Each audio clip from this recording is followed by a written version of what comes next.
Type 1, Type 2. One of the first things that comes to mind after hearing these words is diabetes and the complications that come with it. Faithful, loyal, funny, witty, a true family hero. The first things that come to mind when describing Finley Cate, a precious 8-year-old with type 1 diabetes. On this episode of the Live, Learn, and Play podcast, Finley Cate's mom, Heather Patterson, joins us to discuss Finley Cate's journey that led to her diagnosis, how Finley and her family are maneuvering the complicated path of type 1 diabetes, and how you can support and impact the diabetic community. The Live, Learn, and Play podcast discusses the people, places, and programs of Arkansas Children's. Please subscribe, rate, and review wherever you get your podcasts. And be on the lookout for a new episode every month. Now, here's Heather. Welcome back to the Live, Learn, and Play podcast. I am Rebecca Brockman, and today I'm joined by Heather Patterson. She is a mother of Finley Cate, a patient here at Arkansas Children's. And I know a little bit about Heather from her blog, The F Effect, so it's nice to finally meet you in person and hear more about your journey with Arkansas Children's. But for those of our listeners who have not read your blog yet, tell us a little bit about your story, your family, and about Finley Cate. Oh, I would love to. And I really thought that I wasn't going to get emotional, and I'm already emotional, and I'm just now opening. But Finley Cate, well, first of all, we're a family of 5. We have 2 boys, aged 13 and 11, and Finley Cate was our surprise baby. We didn't think that we were going to have any more children, and then God had other plans, and she perfectly completes our family. She is now 8 years old, and she's in 2nd grade. She's such a beautiful old soul. She has just this brilliant little mind in that little body, and she teaches us so much every day, just by the things she says, but also in just her strength and her tenacity in dealing with type 1 diabetes on a daily basis. She's faithful, loyal, funny, witty. She has just a tremendous and beautiful love for Christ, and she is truly our family hero in every aspect of the way. Well, she sounds like an amazing little lady. Take us back to her diagnosis and maybe some of the symptoms that you started seeing as a mom that stood out to you. Let's see, Finley Cate had just turned 4. So we were in the busyness of life, a family of 5, football season, fall baseball. We had also just sold our home, and we were renovating a new home at the time. So everything was crazy. We were always on the go. And 2 weeks prior to Finley Cate's diagnosis, I started seeing the typical symptoms of type 1. Let me preface that I was semi-familiar with type 1 because my husband's father, my father-in-law, he is type 1, only he was diagnosed as an adult. And so I kind of familiarized myself with those symptoms prior to Finley Cate being diagnosed. So Finley Cate started the typical symptoms of excessive thirst. Coincidentally, she also had a cold at the same time. So she was coughing a lot, sneezing a lot, and I thought it had to do with the cold. She started bedwetting, and never once had she ever had a problem with bedwetting. She went from diaper to underwear seamlessly. There was never a problem, and she became so ashamed about it. There was rapid weight loss. I thought it was due to a growth spurt because she had just turned 4. Increased appetite. No matter how much she ate, she wanted to eat more and more. She was irritable, but then I thought she was irritable because there was so much going on at that time in our lives, and she was tired. So about 3 days prior to her diagnosis, I told myself, if her cough doesn't go away, I'm taking her to the doctor at the first of the week. It also happened to be the weekend we were moving into our new home. So I had taken Finley Cate to stay with my parents overnight in Conway. I had relayed to my mother, I'm concerned about Finley Cate. She's displaying some symptoms that I'm a little worried about. Just keep an eye on her. She was there one day, and while we were moving, and my mother called me and she said, Heather, Finley Cate is vomiting, and she's very weak, and she's crying for her mom. You need to come get her and take her to the hospital. And it was raining. so hard that day. And I got in my car. I don't even know if I hung up. I hung up on my mom. I don't know that I even said goodbye. I hung up the phone because my mom heart just knew. And I got in the car and I drove. I remember looking at the speedometer and it was like 85 miles an hour in the pouring down rain. And I drove to Conway and I walked through the door and I picked up this little lifeless 4-year-old body off the couch and I carried her to my car. And I got in my car and I drove back to Little Rock. Her pediatrician was not able to get her in, so they suggested that I get to an urgent care or to the ER, whichever was closest.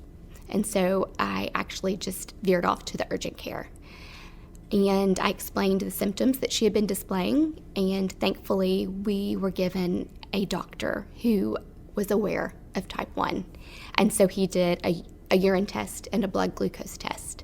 And he came to me and said, I think that Finley Cate has type 1 diabetes. I've called the emergency room at Children's and they'll be waiting for you. When your mom called and said that she was vomiting, were you putting two and two together, or did you think this was a separate incident, a separate illness? I was not aware of vomiting being a symptom. Okay.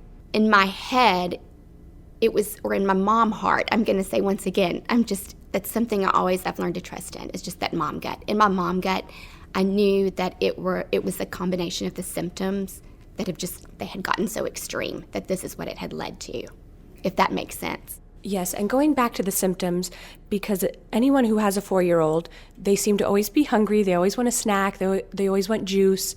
How long did the symptoms go on that made you cautious? Like, okay, there's something else going on. This is not a normal 4-year-old. It was that 2-week point. Okay. Yeah.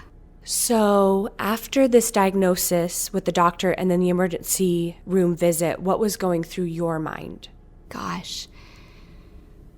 Fear, anger at myself for not getting her help sooner, especially after realizing once Finley Cate was admitted that she was in DKA, which is diabetic ketoacidosis, and where her blood had become acidic. And it's it can be deadly. And learning that she was already in that situation, I was fearful. It's really indescribable. It's your baby, and you can't fix it. So what happened when you came to Arkansas Children's? Describe that first visit. What happened? Who did you meet with? And what type of either plan or doctors did you meet with during that first visit? So we were in the hospital for a week after her diagnosis. We went from the emergency room to the PICU to a regular on the diabetic floor. And that entire week was a blur, and it still is a blur. The nurses were so fantastic. I recall we even had a nurse who had type 1 herself. Mm. And just knowing that she could identify with what was going on in this current situation gave me so much peace that I don't know that I would have found anywhere else if she would have been anywhere else. We met with the doctors. I think I do recall them trying to explain in my hysterics what type 1 diabetes is. And with type 1, it becomes frustrating because, doctors and researchers don't really know why it happens. And so therefore, that could be a reason why we don't currently have a cure for it. And so it's very disheartening to know that your child has been given or has a disease that there is not a cure for at the time. So I remember hearing the words, it's type 1 diabetes. This is what it is. The bad news is that there's not a cure. The good news is there is insulin to help her sustain life. And I remember hearing too much insulin could be detrimental, but not enough could be detrimental as well. And I remember thinking, what am I going to do? I graduated from college with a business marketing degree. You become a doctor overnight, in a sense. You become a nurse. You become a researcher. And I remember going into a sense of panic. And one of the nurses that had actually come in with the doctor, I wish I could remember her name, she just put her hand on my leg and she said, "I promise you, you're going to be able to do this." And she's right. Even though there's days that it feels like I'm not, she's right. So there was really no preparation for you and your family from that diagnosis to the emergency visit to your stay here. So what type of plan or education did you leave with when it was time to leave the hospital? What did you have that kind of eased your fears, or did you have it? I feel like Children's Hospital, without a doubt, they supplied me with so much information. I feel like it took that full 6 days in the hospital to kind of grasp that information. At the same time, you're in such dismay that it's a fog, and you're not even retaining that knowledge because you're still trying to just grasp the fact that your child now has a disease that has no cure. So when you leave the hospital, I feel like you're still in a bit of confusion. And once diagnosed, the doctors and the nurses do their very best to teach you what they know about the disease, and they do a great job. I left feeling like this is how it is. It's a one-size-fits-all prescription. I count her carbs, I give her insulin, and that's how it's going to be the rest of her life. But that's not the case. It's not a one-size-fits-all. Matter of fact, I found it to be that what works for Finley Cate on Monday, it doesn't work for her on Tuesday. It's a prescription that changes minute to minute of every single day. And once I was able to grasp that, I felt stronger. Right, but it took you some time to get to that point. It doesn't happen immediately. So talk about some of the daily challenges, which it sounds like it's day to day. Talk about carb counting, talk about medication. What does a normal, in quotes, day look like for you and your family? Well, I have found that there really is not, I can't find a single thing that isn't a challenge about type 1 diabetes. Let's see, I have not slept in 4 years. I have alarms set throughout the night so I can check her blood sugars, see if they're high, if she needs to have a correction dose. If they're low, if she needs to have a juice so she can get through the rest of the night. I set my alarm just to make sure she's awake. And so we wake up, and I may have been awake since 3 o'clock in the morning. We wake up, we choose a breakfast, hopefully that will not cause any spikes in her blood sugar at school, has enough protein to sustain her until she gets to nap time. And that's something else you have to learn. You have to learn how much protein a child needs, or your particular child needs, to sustain them until the next time that they're going to consume food again. We make our lunches. We do, Finley Cate's on the Omnipod. She has an insulin pump. And so for us, it's a little bit more simple in administering her insulin. Her first year as a diabetic, she was on shots. So we did 4 to 6 shots a day. For us, it works to have her on that insulin pump to where she doesn't have to have as many injections. So, I make sure that she has enough insulin on board to last her until she gets to school, to last her through her first recess. And then we're blessed enough that the nurses actually take over for us. And then we just communicate throughout the day. Yeah, so talk a little bit about your fears of Finley Cate starting school, and what type of communication did you have with the school? We are, once again, just tremendously blessed in the fact that Finley Cate attends a school that is tremendously aware of her needs as a type 1. When she was diagnosed, our nurses went out of the way to learn about everything about type 1, how to administer shots, how to administer glucagon. When she got put on a pump, they did the Omnipod training. That is not the case for 99.9% of the world. And there's never a day that goes by that I'm not grateful for that. However, there was still that fear. And I didn't know that school was going to be like that, sending her to school.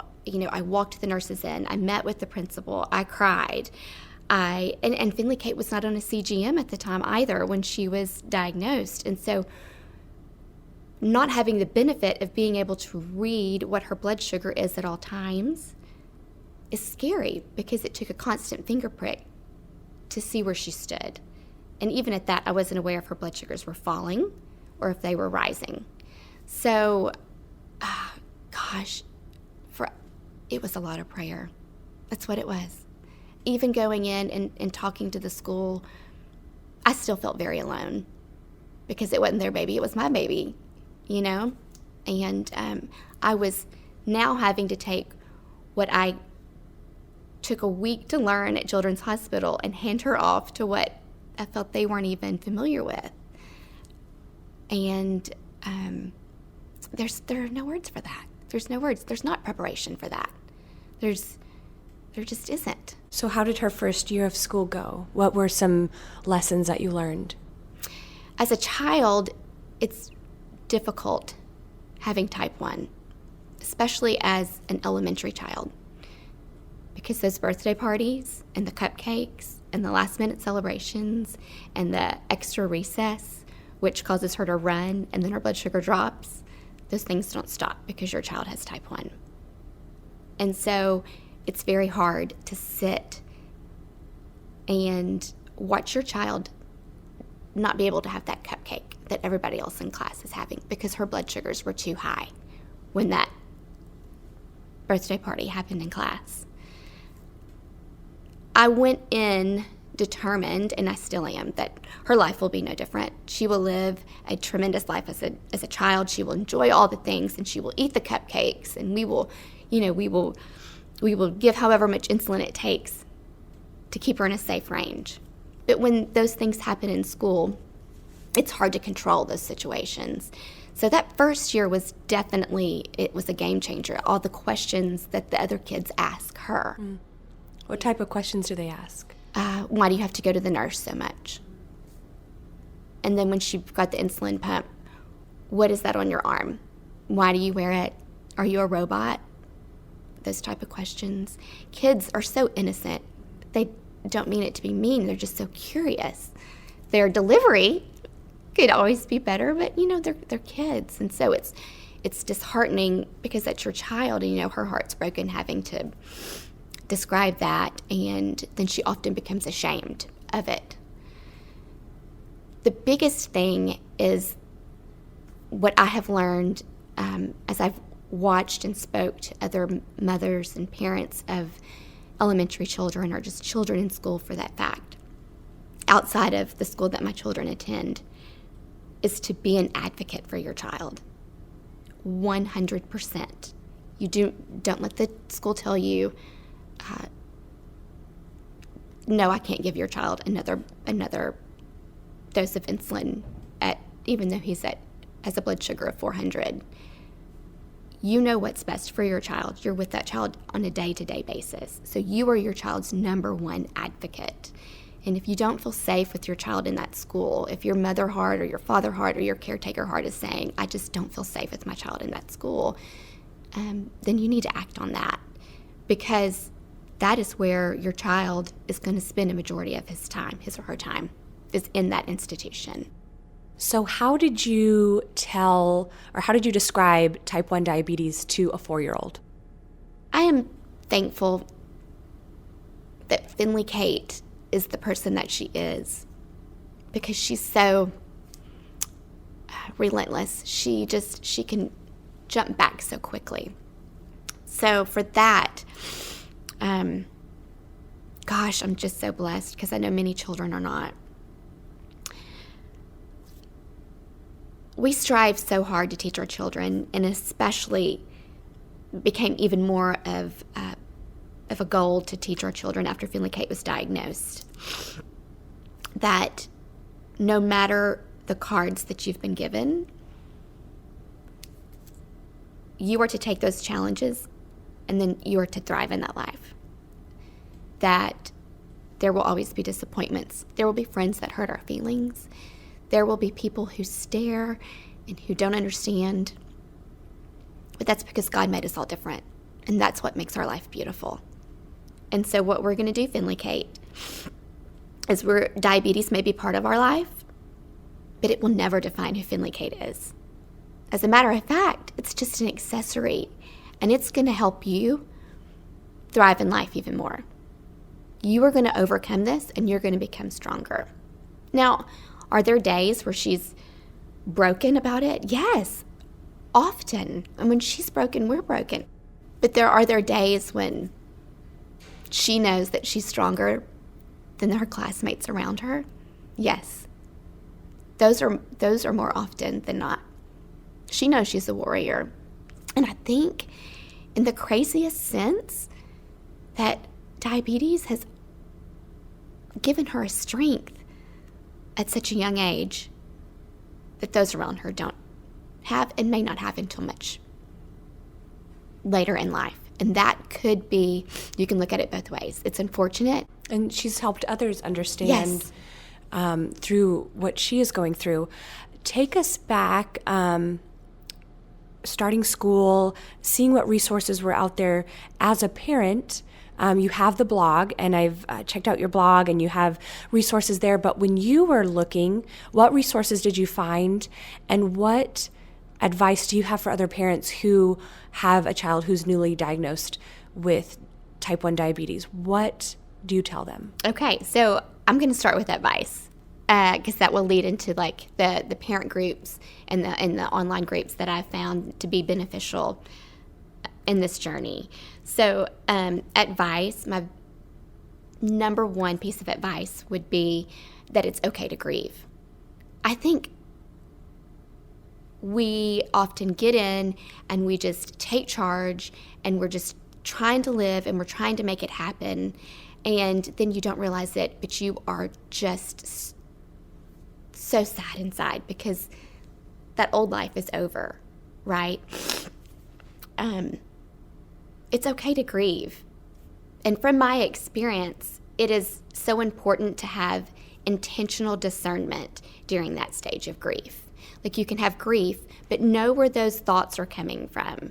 Know when those thoughts of grief are taking you down the wrong path.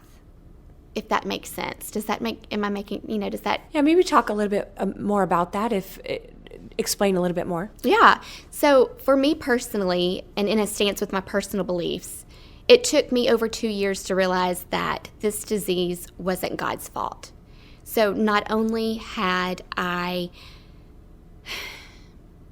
been walking this journey with Finley Cate and our family, and in essence, we're walking this journey with Finley Cate. I was so angry because I thought it was God's fault.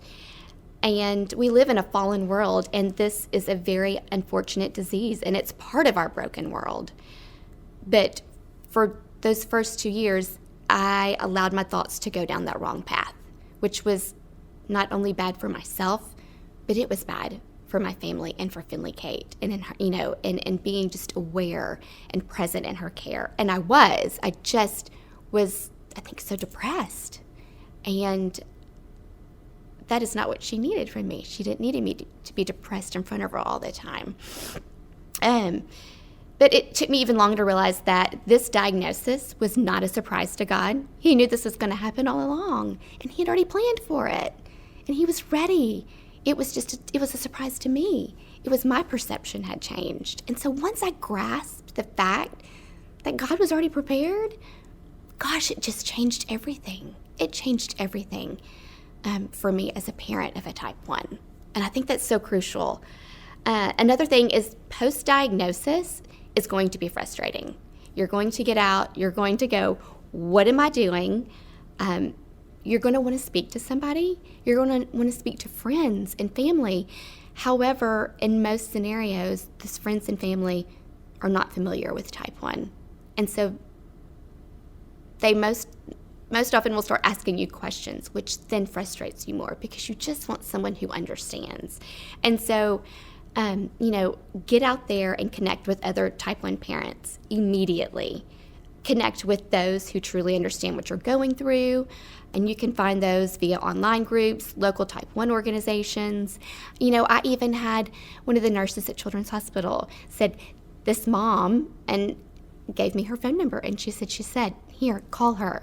And it is an instant connection.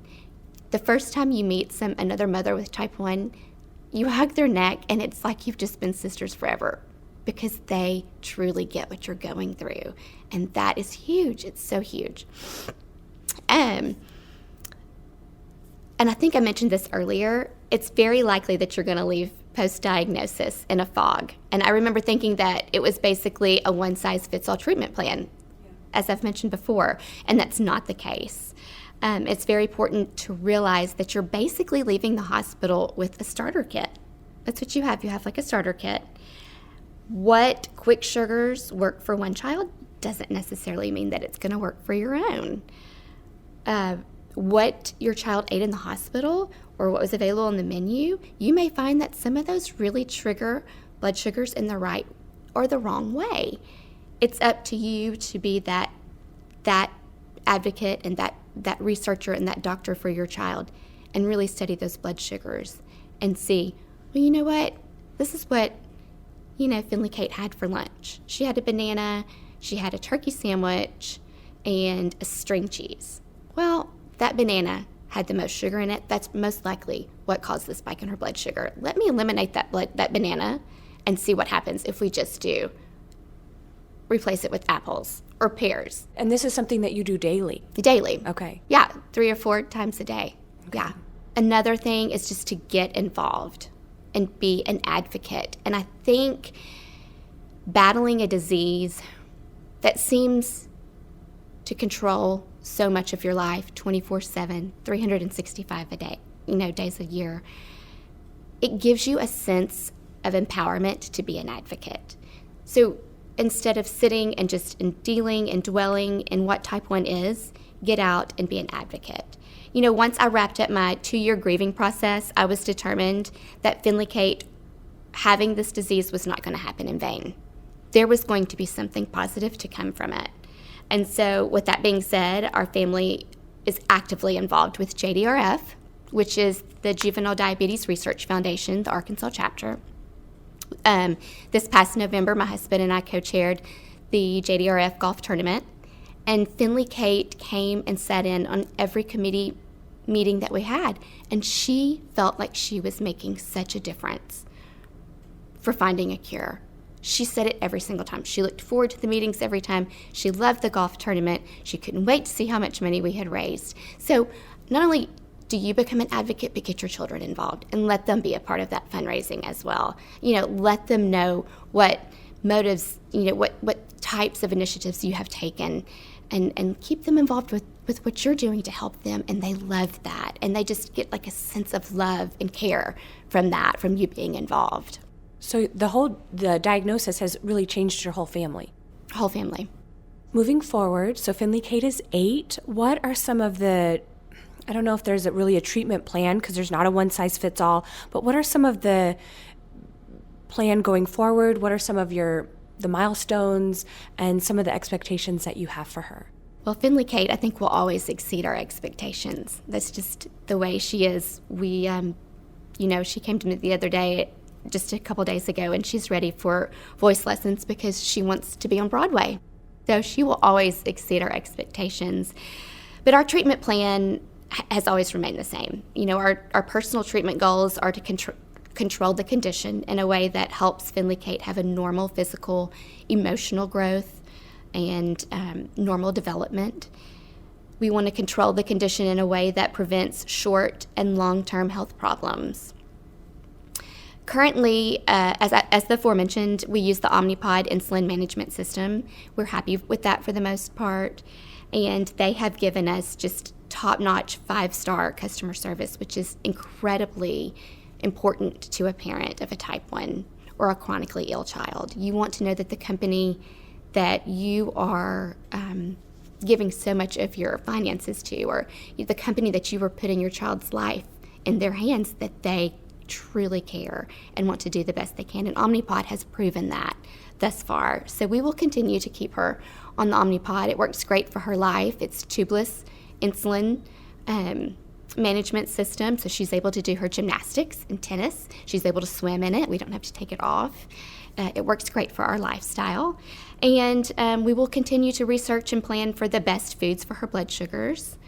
We will continue to count the carbohydrates as accurate as we can. It's difficult when you put down a plate of food and you have tried to do your accurate carb counts and you realize that, okay, that plate in front of her has a total of 30 carbs. Well, she only ate a quarter of the sandwich and, half of the apple. And so then you kind of have to recalculate and see, well, how many carbs did she intake? I don't know. It's your guess is as best as mine. But, we'll continue to ensure that we count her carbs as accurate as possible and that she receives her regular physical activity.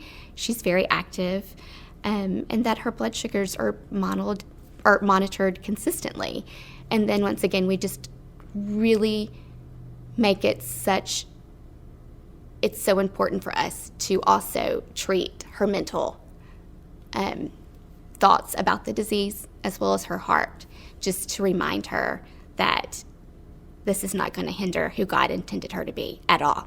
She will still be that rock star that she was meant to be. So Heather, you mentioned JDRF and some other resources for parents.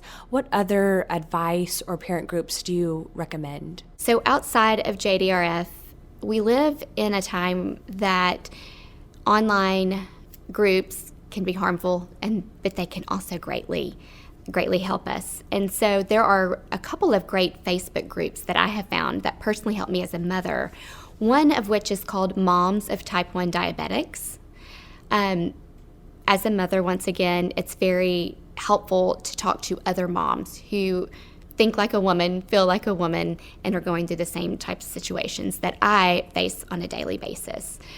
There's also an organization called Beyond Type 1 who puts a great positive spin on those children and individuals who are living with Type 1 and what great things they're doing with their life. I will say that there are an abundance of groups available to be a part of, but I would highly recommend that a parent stay away from the groups that bring a continuous negativity around the disease. So initially, after getting out and just researching and trying to find answers to the millions of questions that I had, I immediately joined all these Facebook groups. I saw the keyword Type 1 and I joined. I needed information and I needed it fast, and whoever was going to help me, I'm joining. And then I found myself reading caretakers and individuals that were talking about these terrible experiences, which is a fact of life, and those are things we need to be aware of. But it was just always negative thoughts about the disease. I already had my own negative thoughts, and I didn't need anybody to feed those. I needed hope. So have discernment about the groups that are giving you hope and that are truly helping you. And if it's bringing toxicity, and if it's bringing you down, if it's not giving you a sense of hope, don't be a part of it. It took me a while to realize, but it's very important. For food ideas, there's a website called Let Me Be 83, and she has really great low-carb food options. She has a Type 1 son. It's fantastic. And then Noah's Low Carb Type 1 Life on Facebook. That's another great place that I like to go for food ideas. And then for transparency and assurance that you're not alone, that's actually how I started the F Effect, was that God had placed it on my heart that these feelings that I'm feeling as a Type 1 parent, I can't be the only one in the world that is. And I was ashamed of them. And so just that once again, that's the reason I started that blog, was just to let parents and caretakers know that you are not alone in this at all. Thank you. Thank you for being so open and honest with us this afternoon and talking about Finley Cate and your journey with Type 1 diabetes. So we really appreciate your time and your honesty. Thank you so much for having me. One of the many things that stood out in Finley Cate's story for me is just the level of dedication it takes from not only Finley Cate herself, but from her entire family unit. I mean, Heather saying she hasn't slept in 4 years, to the meticulous carb counting that has to be done, to just explaining the disease of diabetes type 1 to people, schools, and communities. They are such a dedicated family and one that never shies away from the challenges that type 1 diabetes presents. And from what Heather was saying, those challenges will never stop Finley Cate in pursuing whatever she wants in life. Thanks again to Heather for coming by and sharing Finley Cate's story, and thanks to Finley Cate for showing us what true strength really is.